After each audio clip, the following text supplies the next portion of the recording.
viewers, you're welcome to the program today. This program is all about events, people, places, multicultural.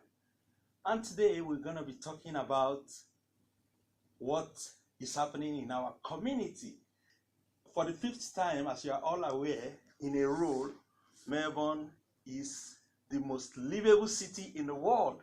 And today I've got a member of parliament, Victoria Parliament.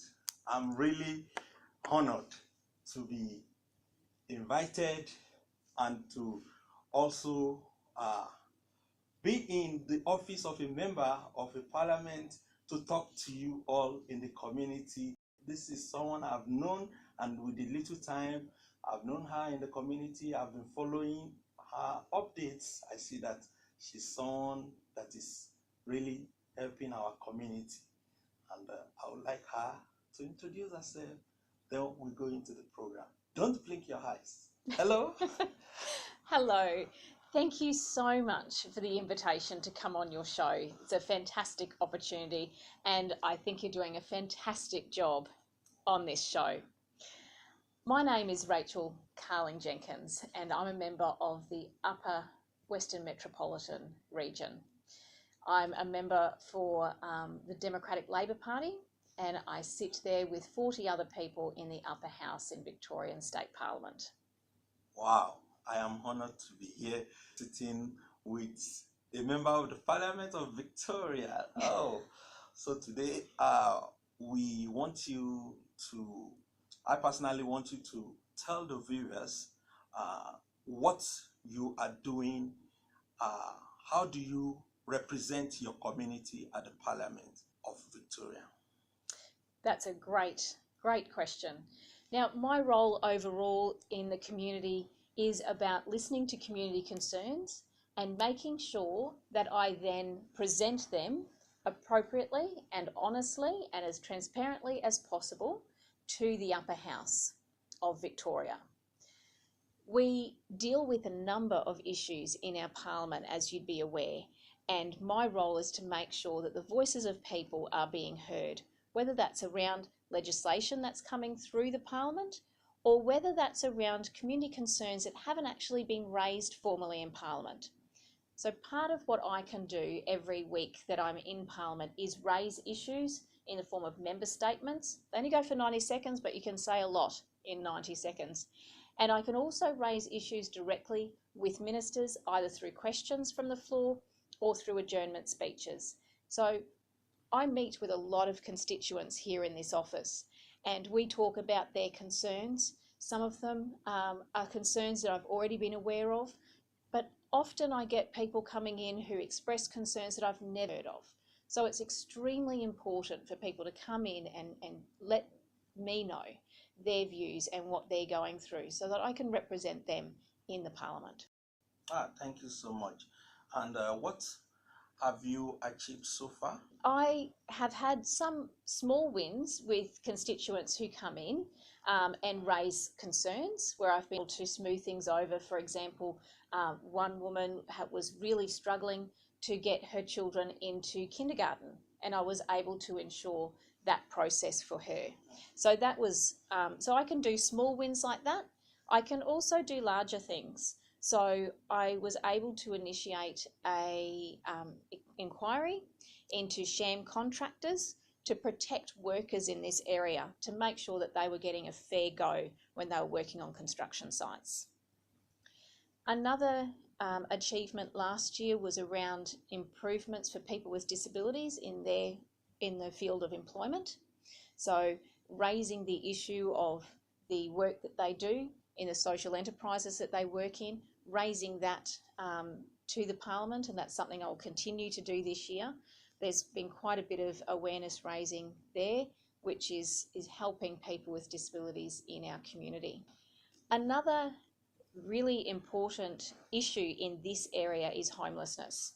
I was absolutely appalled when I first started here in my office in Werribee and found out how many homeless people are in this area, and there is nowhere for them to go. If they need crisis accommodation, they literally have to line up every morning and see if they can get something for that night. There is no crisis housing hub at all in this area. People either have to go to Melbourne or Geelong, and as you would appreciate, that's a long way from this area, from Werribee. So I've been fighting to get a crisis hub built here in this area, and one of the things that happened last year was the government decided that they would do an analysis. So we're waiting for that analysis to be complete, and once that's complete, then we hope that the homelessness hub will be built. Great. You have really represented the community very well. Viewers, if you're just tuning in, this program is Our Community Lives, showing on Channel 31, Melbourne, Australia. And I'm privileged today talking to the Member of Parliament, Dr. Rachel Jenkins. Carling Jenkins. Carling Jenkins. That's fine. Just Dr. Rachel's fine. Yeah, Dr. Rachel. We shall be back after this timeout. Don't blink your eyes.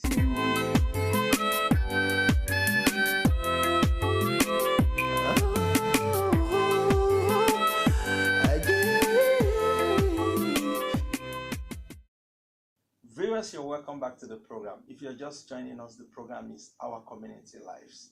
And today we have a special person in our community that I really honor and reference, Dr. Rachel. Dr. Rachel, can you tell the community what is the community expecting from you in terms of growth and in terms of representing them?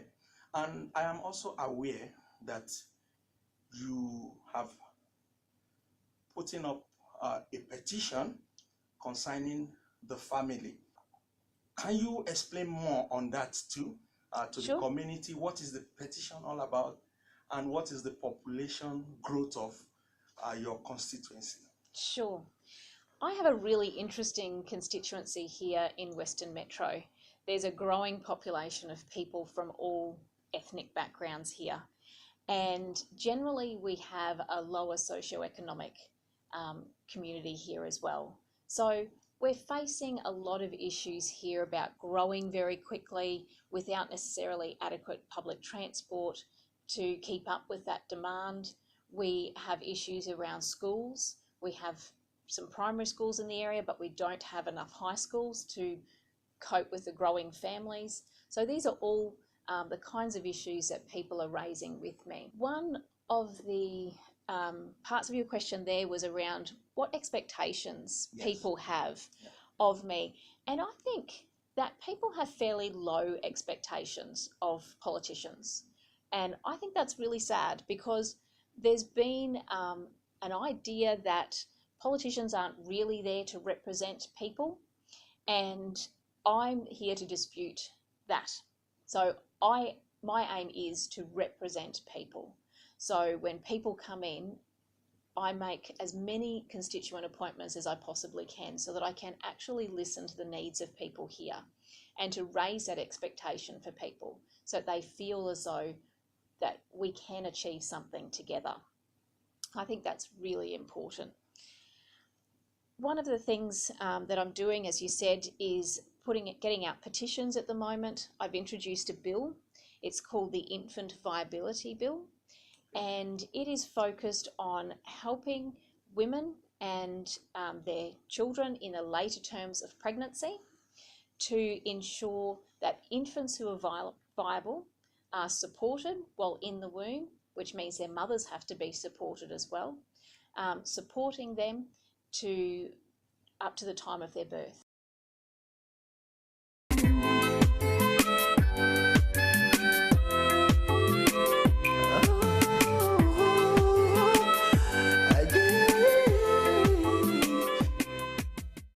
Andrew Crisp. I'm a Deputy Commissioner with Victoria Police, responsible for regional operations. What is your advice for the African community, African Australians, most especially a peace message to the viewers of this program? Because we see Australia as a peaceful country, one of the best in the world, and a lot of Africans are here. We can hear of the terrorism, we can hear of the ISIS, we can hear of the Al-Shabaab, we can hear of the Al-Qaeda, and even Boko Haram.